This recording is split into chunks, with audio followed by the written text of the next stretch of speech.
Hi everybody, welcome to another week of remote learning and a video for art. It's Mrs. Opera here like always. I hope everyone's doing well. Today I'm doing a project that actually was inspired by my daughter's teacher, and he asked all the kids to make, they called it a gratitude jar. And so she found a box from that was kicking around the house to decorate. And so I'm going to show you how to make my version of the gratitude box. So this is not a very big box here. I'll show you a glue stick. That's about how big it is. I ordered some lights online, so a box like this would work really well, and that's actually what I painted. So I have another one here, and I pre-painted it on all the sides that we see with, this is purple and blue, I think, mixed. If you don't have a box, you could use an old margarine container or butter container. A little bit harder to paint. You might have to put paper on it first and then paint it, but your paint might work. Again, I'm using acrylic paints to cover the containers. You can use a can. This is an old iced tea can.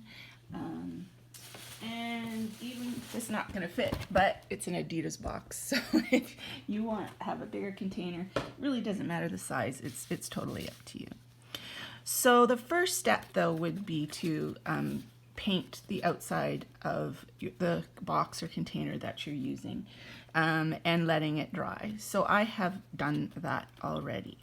Okay, and the next step, so you would have to go and figure out what you're going to paint and paint it. If you don't have paint, you could also take paper, so here's a piece of paper, and trace all the sides and cut the paper out and glue it on top. That's another way to cover your container. So today we're going to just do a bird design on the top of the box. Now, I researched a whole bunch of things. You could do absolutely anything on here. You could even print something off the internet and glue it on or tape it on. I'm going to be doing some painting. I did try to do some mandala painting. That's pretty popular, but I don't enjoy it that much, but mandala painting is like painting with dots, so you could create patterns on here. This paint, when it dries, markers will not show up on it, but actually pencil crayons will. So not perfect, but the lighter the pencil crayon, so like a white,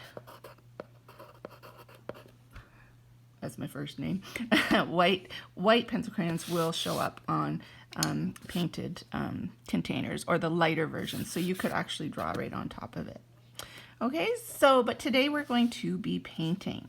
And so I've squirted out some paint onto the container. I've got turquoise, green, yellow, white, and pink. And I picked the lighter colors because I painted this dark.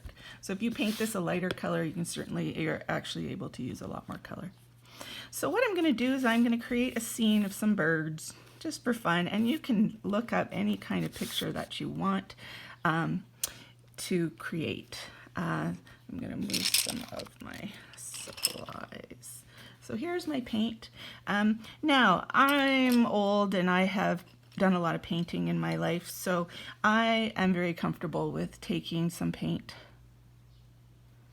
here and creating a circle here. But it's not always as easy as it looks, and even this one isn't perfect.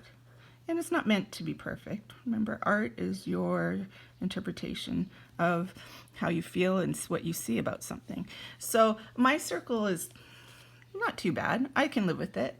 If you want to create a circle template, I find the bigger markers. I've tried practice this as well. If you dip it, oh, that's got a bit of a clump.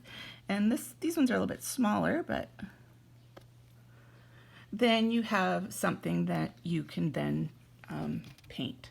And I do have some water here, and I'm going to clean my brush. So you may need help creating your pattern, Or, you know what? Birds don't even have to be circles. So, but that's just a way of getting a circular shape, is by finding a stamp of some sort and stamping it on. If you want a bigger bird, you could be using a bigger stamp. If you want to put paint on the entire outside of something, then it would create much of the circle for you. So I'm going to continue on. I'll make some stamps. So I'm going to change the color. I'm going to move to a blue or a pink. I'm actually going to space it out and put it there. And then I'm going to paint it in. Now, in my template down here, all the birds are touching. You don't have to do it that way. It just looked kind of cozy. So there you go. A little bit easier to fill that one in. And I'll take another. Let's see, what color do we have? We have some, nope, I already did green. Oh, we could do this. So you can mix the colors as well. See how this looks once we do it.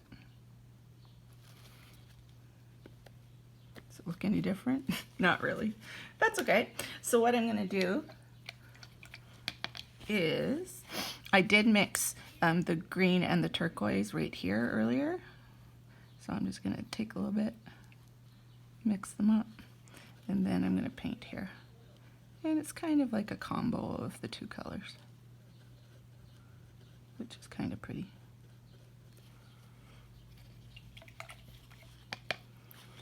I'm going to take yellow, and because I've got a big one right there, I'm going to do a freehander, and I'm going to put him right inside here, a little bit bigger.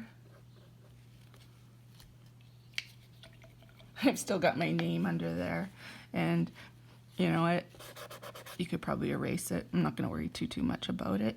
Another color, so I took the yellow and pink and mixed it up, a little more yellow, and we've got ourselves a pretty color over here, so more of an orange. That's a bit bigger bird. And over here I mixed the turquoise and the pink. Kind of made a cool purple.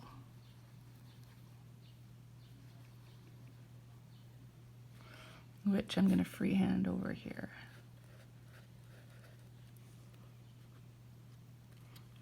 Kind of cute, hey?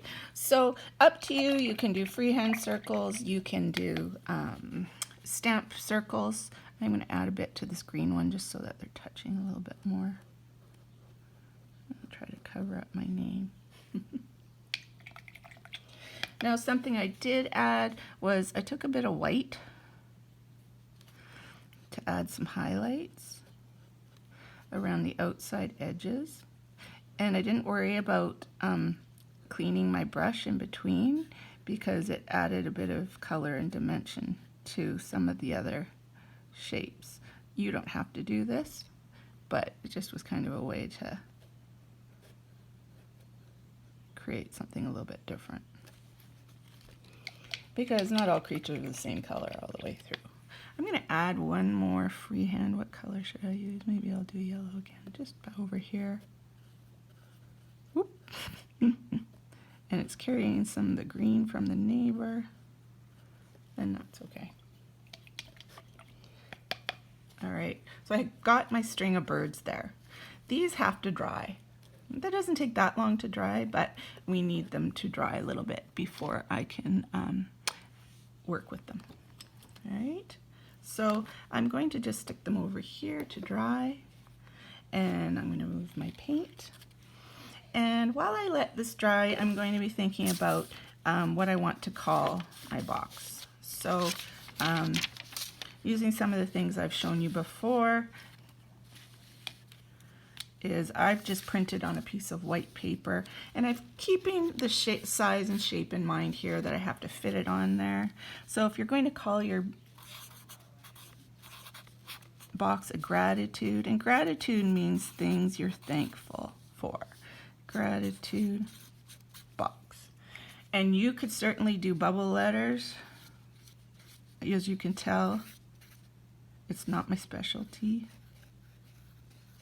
click an X. And so feel free to make it any way you want. And remember, what I do to make my printing fancy is I put the little dots on them. So I am revisiting some art that we've been doing, that we've done so far. So this is my gratitude box. You could call it a joyful box. You could make it a memory box. So it could be kind of like a time machine that you put stuff in to remember this time. So now I'm taking a pencil crayon, I'm coloring it over because I'm going to cut this paper out and I'm going to glue it onto the box. So while my little birdies are drying, I'm working on the labels for my gratitude box. So I'm going to take those. Now I'm going to take my scissors and I'm going to just start by randomly cutting out the sections till they're a bit smaller.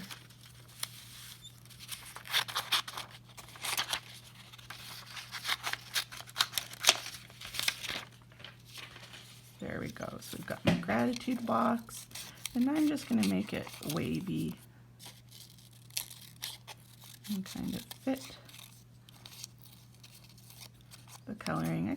I could draw up a shape around the words as well and follow that. So lots of things you could be doing.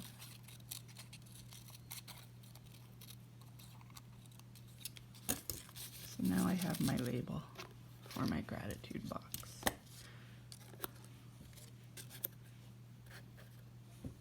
You could put them together too, which I might do. So now, while that's still drying, I'm going to glue on my labels. I'm just using a glue stick. You could use liquid glue. You could even decoupage it if you know what that means.